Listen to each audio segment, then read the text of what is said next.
A'udzu billahi minasyaitonir rajim. Wa kadzalika ja'alnakum ummatan wasatan litakunu syuhada'a 'alan nas wa yakuna ar-rasulu 'alaikum syahida. Wa ma ja'alna al-qiblata allati kunta 'alaiha illa lina'lama man yattabi'ur rasula mimman yanqalibu 'ala aqibai wa in kanat sakabiratan illa 'alal ladzina hadallah wa ma kana Allahu liyudhi'a imanakum innallaha bin-nasi lara'ufur rahim. Yang artinya, dan demikian pula kami telah menjadikan kamu umat Islam, umat yang adil, dan juga umat pilihan, agar kamu menjadi saksi atas perbuatan manusia, dan agar Rasul Muhammad menjadi saksi atas perbuatan kamu. Dan kami tidak menetapkan kiblat yang menjadi kiblatmu sekarang, melainkan agar kami mengetahui siapa yang mengikuti Rasul dan siapa pula yang membelot. Dan sungguh pemindahan kiblat itu terasa amat berat, kecuali bagi orang-orang yang telah diberi petunjuk oleh Allah, dan Allah tidak akan menyia-nyiakan imanmu. Sesungguhnya Allah Maha Pengasih lagi Maha Penyayang kepada manusia. Quran Surat Al-Baqarah ayat 143. Bapak Ibu rahimakumullah, ayat ini menegaskan kepada kita tentang posisi umat Islam sebagai ummatan wasaton. Ummatan wasaton yang artinya umat pertengahan. Dan dalam ayat ini pula terdapat istilah wasat. Wasat ini banyak mufasir artikan sebagai sikap pertengahan, sikap moderat, jalan tengah, seimbang antara dua kubu yang ekstrim. Jadi umatan wasaton ini memiliki arti sebagai sikap umat yang berpikiran dan berperilaku moderat, atau tawasut, seimbang, tidak zalim, adil dan juga proporsional. Nah, jika kita menilik dari bahasa Arab, kata moderasi yang disebut dengan al-wasatiyah ini juga memiliki arti secara istilah bahwa ajaran agama Islam ini mengarahkan kepada umatnya untuk bersikap adil, seimbang, tengah-tengah, bermaslahat, dan juga proporsional. Nah, setelah kita mengupas tafsir dari Quran Surat Al-Baqarah ayat 143, marilah kita menilik makna moderasi beragama yang sesungguhnya. Bapak Ibu rahimakumullah, moderasi beragama ini merupakan suatu usaha, suatu sikap yang baik, dan juga sikap yang kreatif untuk mengembangkan suatu sikap keberagaman di tengah berbagai desakan constraints. Moderasi beragama ini juga merupakan jalan tengah untuk mencegah kita, untuk mencegah pula terjadinya radikalisme dalam masyarakat yang saat ini sedang sangat marak.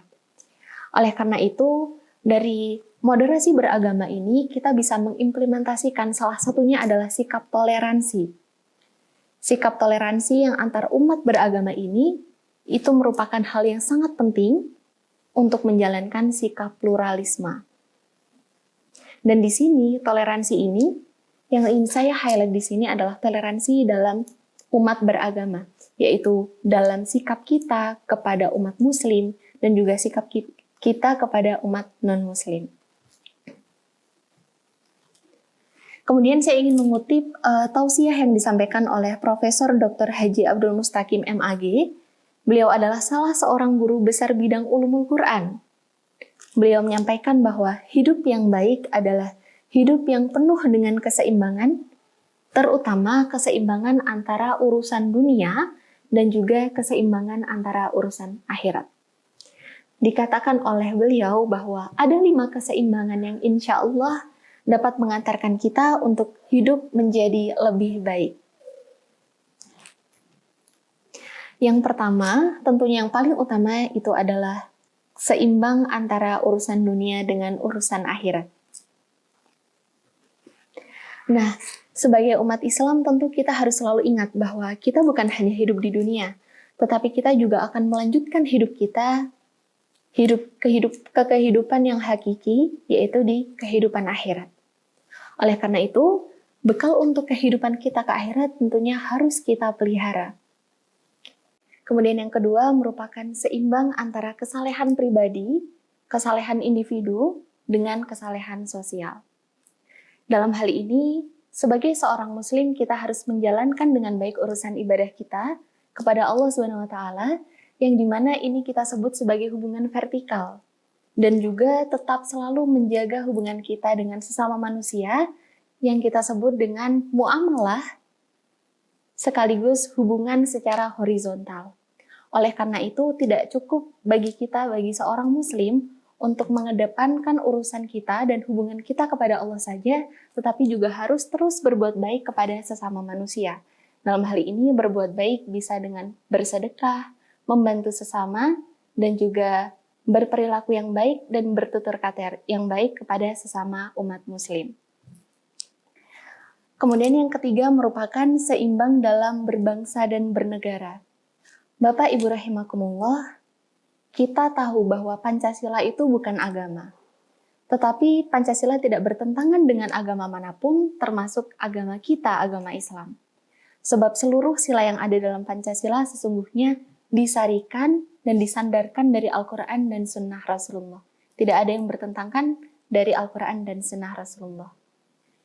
Nah, ini adalah salah satu contoh tawazun kita dalam berbangsa dan bernegara.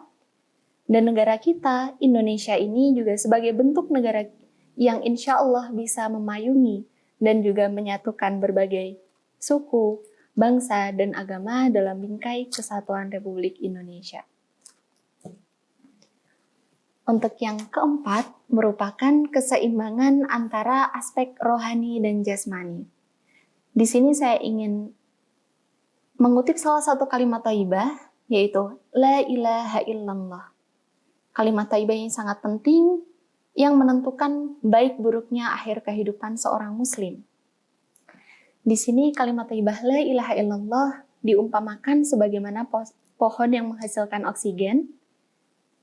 Kemudian zikir diumpamakan sebagai oksigen untuk dimensi spiritual umat Islam.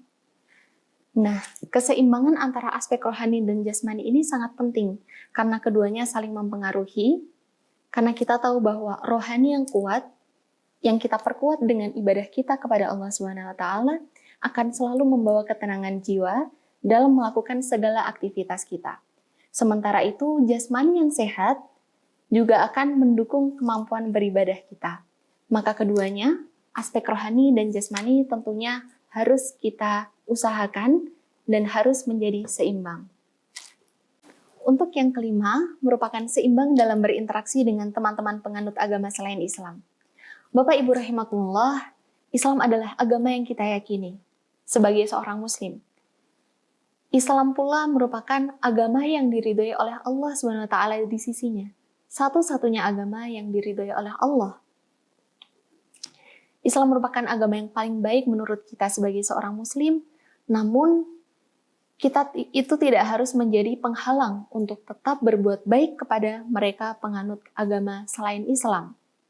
Karena Allah telah tekankan dalam kitabnya, Al-Quranul Karim, di Quran Surat Al-Kafirun, ayat terakhir, Lakum dinukum waliyadin, untukmu agamamu dan juga untukku agamaku. Ini telah menegaskan kita dan memerintahkan kepada kita untuk bersikap toleransi kepada orang-orang yang menganut agama selain Islam. Bapak Ibu rahimakumullah, dengan menerapkan prinsip-prinsip ini dalam kehidupan sehari-hari, 5 keseimbangan dalam hidup yang sudah sepatutnya kita usahakan, semoga kita dapat mencapai kesejahteraan holistik dan harmoni dalam hubungan kita dengan Allah, dalam hubungan kita kepada sesama manusia, juga serta dalam berinteraksi dengan masyarakat. Semoga kita selalu diberi kekuatan dan bimbingan oleh Allah untuk menjalani hidup dengan penuh kesadaran dan penuh keseimbangan. Amin, Allahumma amin.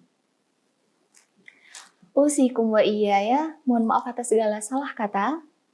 Billahi taufiq wal hidayah. Wassalamualaikum warahmatullahi wabarakatuh.